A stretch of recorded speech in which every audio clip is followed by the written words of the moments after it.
Welcome back, everyone, to episode 3 of the Fitness Athlete Podcast, powered by the Institute of Clinical Excellence. I'm your host Mitch Babcock, alongside my colleague, Alan Fredendall, and you are familiar with us from our Fitness Athlete Level 1 courses, possibly the Level 2 online courses as well. And if you've seen us at a Fitness Athlete Live course, welcome back. Thanks for listening to this episode. Thanks for sharing it with your friends in the physical therapy, chiropractic, rehab, and training space, where we talk about all things hot button issues, and we've got a lot more things planned. I do want to tell you, if you are listening to this podcast, Alan and I would love for you to send us a message and let us know what things you want to hear us talk about. We are sending this out to many people who follow us already, follow our content a lot, and we want to speak to content and topics that you guys find interesting. And so if you've got something on your mind, please send it our way. Alan, what's the update? How are you doing, man? I'm great. I can't get over the fact if people are listening on the podcast and they can't see us right now, they're not watching on YouTube, how young you look with your shorter beard. I wouldn't have called you old before, but you somehow look much younger. I've been getting that a lot. I haven't shaved. You know, I say I cut my beard off. I still have a beard, obviously, but I haven't had this minimal of a beard in about 7 or 8 years. And so it's taken a lot of people, myself included, catching them off guard a little bit. I don't want to say I love it, but I have been told I look younger. And so I'll take that for what it's worth. Our topic today is going to be talking around a little bit of a nuanced discussion, something that a Facebook thread really got us churning our wheels on, and good, bad, or indifferent. We just wanted to shine a different perspective on it. We really don't want to be confrontational. That's not the goal, but a different perspective is certainly what we want to shine on it. And this is around the topic of training versus exercise. And the original post kind of was like, hey, like, you know, why, since when has all exercise become training focused? Isn't it okay just to move our bodies for the sake of moving them, and for maintenance, and for keeping the car, you know, on the road, and longevity, and this and that and the other thing, and making very good middle of the road points for just encouraging movement over the lifespan. But in process doing that, kind of saying like, hey, you don't need a training goal, right?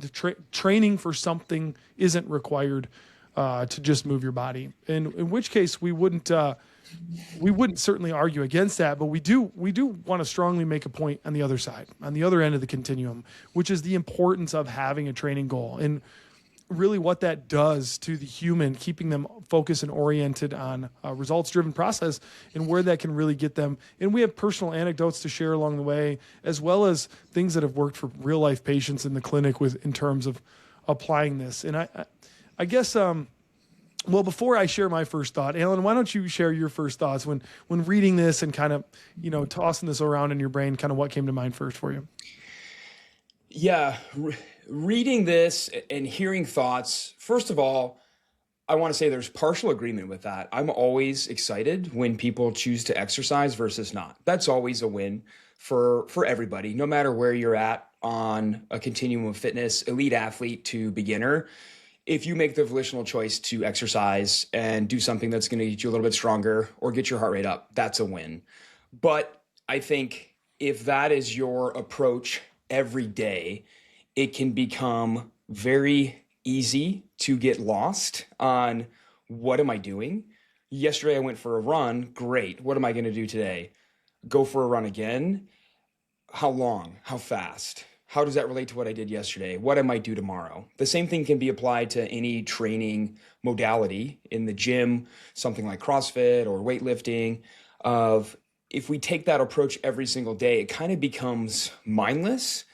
And that also makes sense of why 80% of the human race is completely sedentary. Because when there is no purpose, when there is no goal, it can be easy to do that for a couple of days or even a couple of weeks. But the statistics and the data would tell us almost every single person is going to fall off with that approach at some point, which is exactly where we're sitting at right now in 2026, where the majority of people do not choose exercise on a daily basis.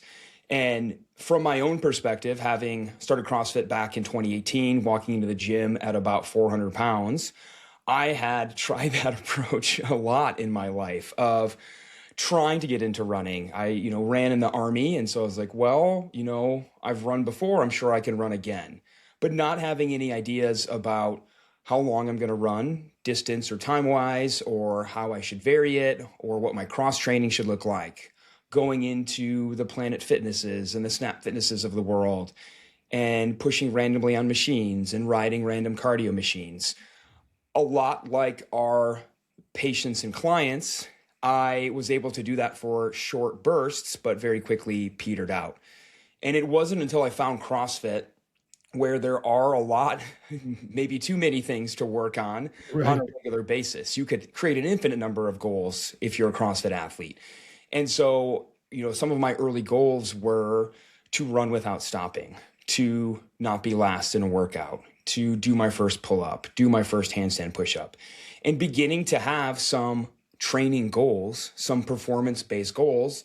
As a person who has never been a competitive athlete, never probably will be an elite competitive athlete, I consider myself an everyday person. I go to usually 8 a.m. class at our gym every day, and that's it, an hour of fitness a day, a couple days a week. But still having those things to chase has helped my adherence in coming to the gym and making fitness not only a habit, but just part of my daily routine. Like, a lot of my life revolves around coming to 8 a.m. class, but also the satisfaction that comes with meeting those goals and setting new goals, and always basically having a reason to choose exercise and fitness versus not, which I think if I could put my words in a lot of our patients and clients' mouths, especially that are not active before they start rehab, I think that's what a lot of them are looking for. They don't know where to start. Statistically, they have probably tried to start a lot in the past and just not clicked that habit. It's something like 55 to 60% of people that go to make a major behavior change fail. And so acknowledging that that's normal, but also stepping back and saying, on us as rehab providers, why is that? And I think that comes down to what we're talking about, is that person's approach is rather aimless to their exercise routine, their nutrition routine, their lifestyle in general. And if we're not careful, it can become that way with the rehab routine as well, which doesn't benefit either us or them. Dude, you hit the nail on the head with the word aimless. And like, this is just human psychology, right? Embark on any journey without a clear destination, and you will get burned out of why. You will simply ask yourself at some point, you'll pick your head up and go, what am I doing all this for, right?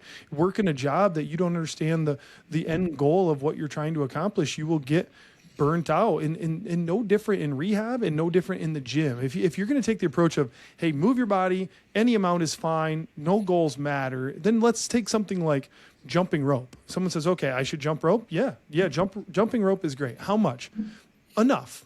Well, when will I know it's enough? When you feel like it's enough. Well, how many days a week should I do it? As many as you feel like. And it will be very quickly that you'll just be like, I don't want to jump rope anymore. Like, this feels, but I present jumping rope to you, Alan, when you're 400 pounds starting CrossFit. I was there for that. I was there for all your first workouts, right?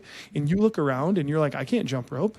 And you're looking at people next to you doing double unders. And your brain immediately goes, if I practice jumping rope long enough, I can acquire that skill, which is called double unders. And then that would be sweet. If I could do that thing, I want to do that thing. So you practice line hops and eventually untied jump ropes in your hand. And eventually you're doing single unders with a real jump rope. And single unders turn into being able to practice the double under. And then now soon you've acquired double unders. And what's happened as a result of that quest to get a training goal was the fact that you built aerobic capacity, and you likely burned a lot of calories and lost weight in the journey. And so the aesthetic and health related goals that many people are chasing live in the journey along the way to the training goal that we set out from the beginning. And that's the whole purpose of our conversation today, is like saying, don't knock training goals. They are very important for keeping people motivated and inspired on this quest, which is a lifetime of movement. That's what we're all seeking and searching for, is to keep a healthy and active and fit body over the lifespan. But along that journey, we're going to need little pins on the map. We're going to need little markers that keep us focused.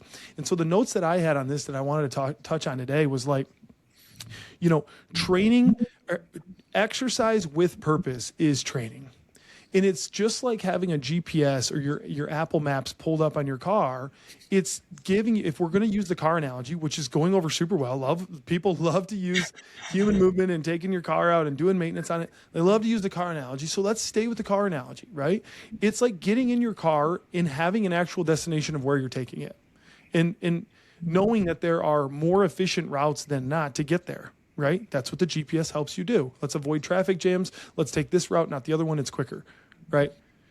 Sometimes some journeys are more exciting, maybe more lofty of a road trip than others.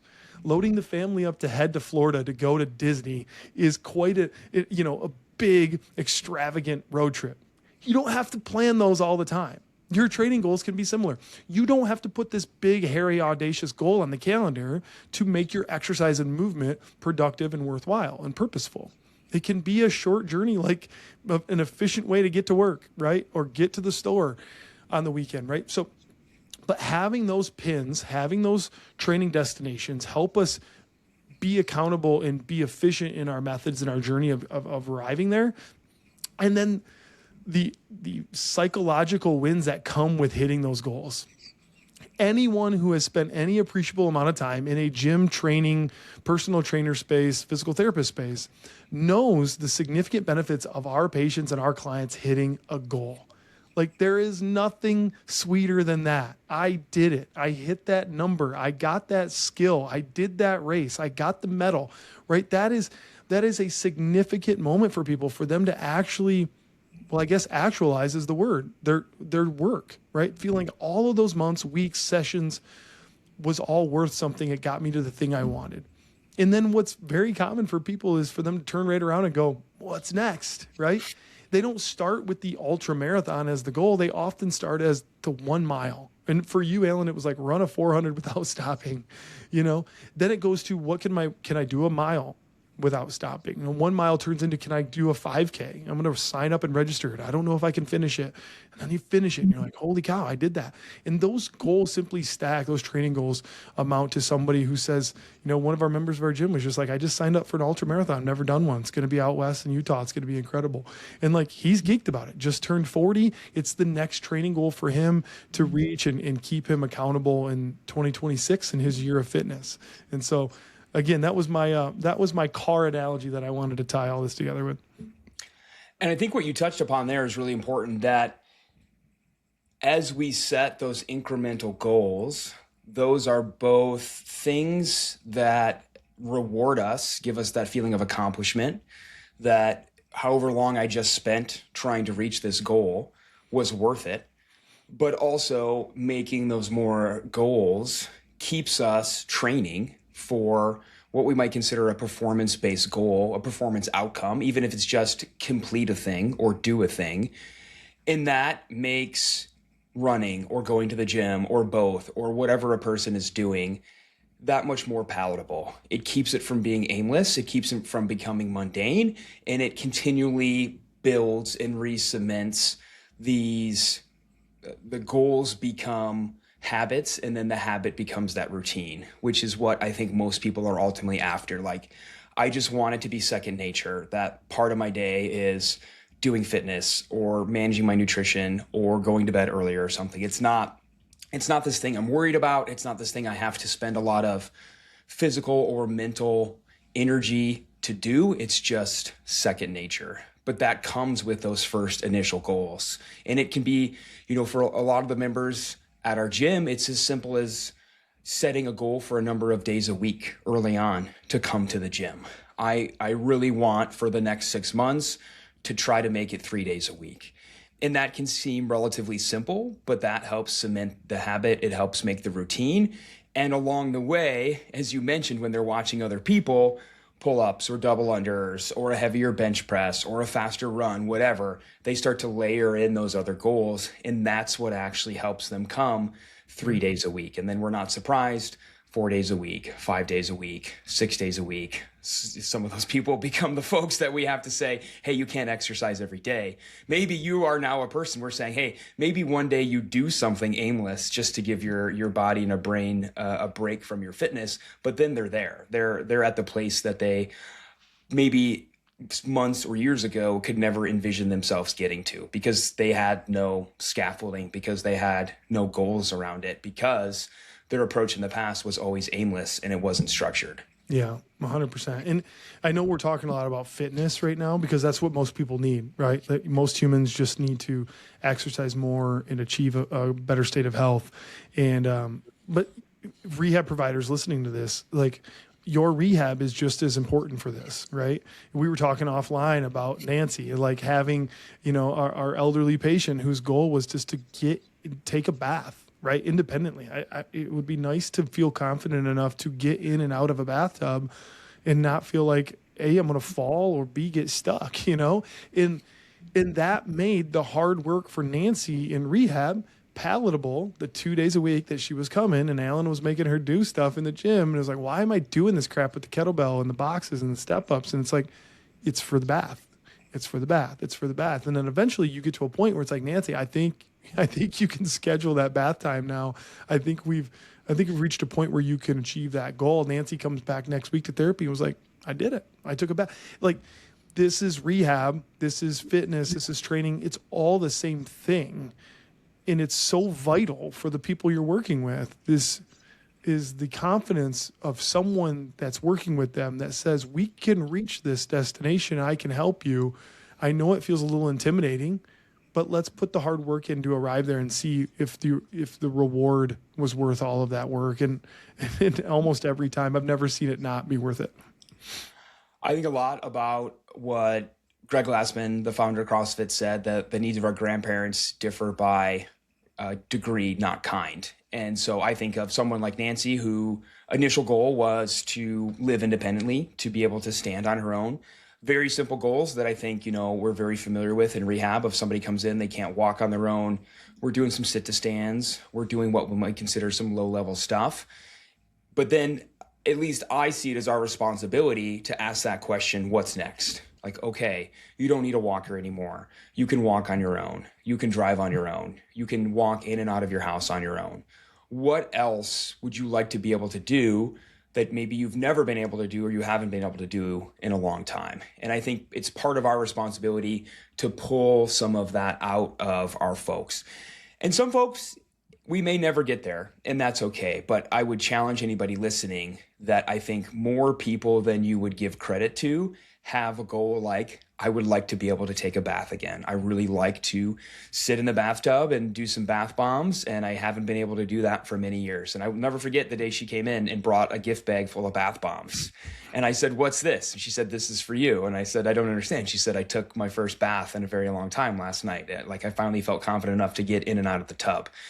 And then that turned into, along the way, part of her training for that goal was a lot of bench press and dips. And she said, is there an athletic competition where I can just do bench press? And I said, sort of. It's called powerlifting, but you have to squat and deadlift too. And she said, well, I hate that shit, so never mind. But like, she really enjoys bench press now. And so getting her to create that habit and routine of fitness is a byproduct of a training-based goal, which some may poo-poo on, but that's what she wanted. That was a functional goal for her for everyday life.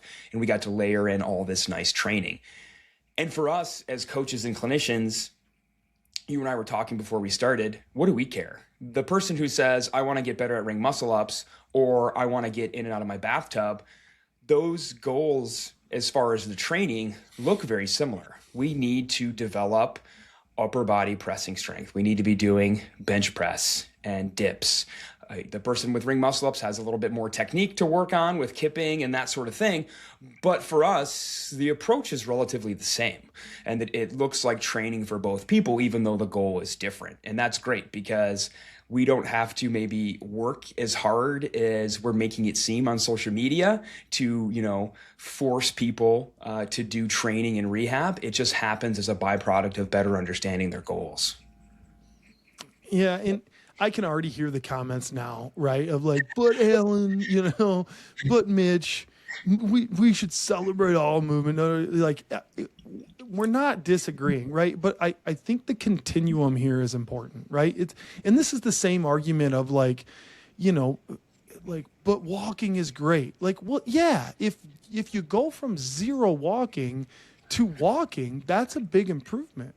But our argument has always been, we don't stop at just the walking, right? And the research would also say that it now moves into high intensity walking intervals from a longevity and health and fall prevention standpoint. It just says if you never take your car out of the garage, sure, firing that bad boy up, airing up the tires and taking it for a cruise every once in a while, good job. Well, that should be celebrated. But we don't stop there. We say, good, now that we've done that, now you're starting to get bored of just cruising around town getting an ice cream cone in your car. Let's now start to put a destination on it. Let's put purpose behind it. And let's start putting this vehicle to use like it was intended to, right? And your body was intended for so much more than just aimless physical exertion in a gym where anything goes and nothing matters and the points are made up and no one wins, right? Like what we want is to put purpose behind it. And what purpose is that? Well, what matters to you? What goals excite you and you want to spend your time and your effort and your days on this earth working towards and achieving? And that is not segmented person to like that is a fundamental human trait that I firmly believe everyone possesses and not everyone has uncovered yet. And I think by running into a provider, a coach, a therapist, an instructor that can pull that out of you can change your life. I've seen it happen in the gym. I've seen it happen with Alan from where he was prior to starting CrossFit to where he is, 8 years later of running, multiple marathons a year, not missing CrossFit classes, what life looks like for you compared to what it looked like before. You can't tell me putting goals on paper is not powerful. Like you just can't tell me that we were all meant to just aimlessly move our bodies, and break a sweat and celebrate it. I just don't think most humans are going to be content with that. And I think we need to lean into the fact that, hey, putting a training goal on paper, I know it can be scary. I know it moves you from the sideline of the game to being in the arena. And I know that jump can intimidate people. And usually why, so many people are gung-ho about staying on the sideline together. But we are firmly planted in saying, get in the game, put a goal down. No matter how insignificant you may feel that goal is, it's still something, it's still purpose to be training for. And I think that purpose, more than anything, should be celebrated. You said two things there that I think are really important. The first is you said there's nothing wrong with an occasional joyride where you have to get the car ready to go because you don't do it very often. I think if we think about that approach with our bodies, it's not a great approach. The reason it takes so long to get that car ready to drive is because you don't use it very often. And so that explains why we have a huge musculoskeletal pain problem and a lack of fitness problem as a country, as a species, because we aren't taking care of ourselves on a regular basis. And so when we go to use our body, it requires a lot more work.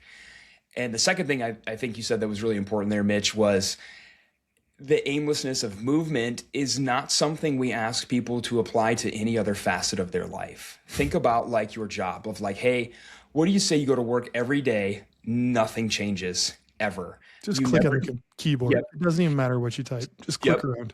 Do the same job task every day for 8 hours. Your pay will never change. You will get paid the exact same rate for 40 years. Nothing will ever change. I hope you get used to the monotony of that.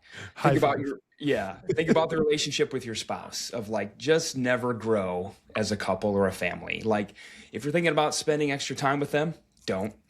Just approach it aimlessly. Don't try to carve out extra time for your spouse or for your kids. Just see where it takes you. I think a lot of people would say, I would never do that with my family. I would never do that with my career. I would always make sure I'm trying to progress and better myself and better my family and better my job position. And yet when we go into fitness, we see that it's just, do whatever, the points are made up and they don't matter type of whose line is it anyway approach, which is really interesting because I see fitness and movement as just one facet of life with career and family on other sides of the same equation, where I don't know why you would approach one thing so aimlessly, but be so rigorous with progression and goal setting in the others. To me, that doesn't make any sense at all. Yeah, I think that's a good place to leave it. I think people have plenty to chew on and leave us comments in the feedback, whether you agree or you disagree. We want to hear them both, and hopefully we just provided another end of the argument. And certainly one that we feel strongly about, something that's paid off well for us and the people that we serve and work with, and would encourage you guys definitely to do the same. So for anyone that's still sticking around and listening, we appreciate you very much. As always, as we started this call, we'd love to hear from you guys. So please leave us some comments. Follow our Instagram page. That's going to be Fitness Athlete at ice.physio. And find all things Fitness Athlete team related over there on that page. Leave us comments and share this episode. We appreciate it. And with that, we will see you on the next episode. Everyone take care. Thanks for listening, everybody.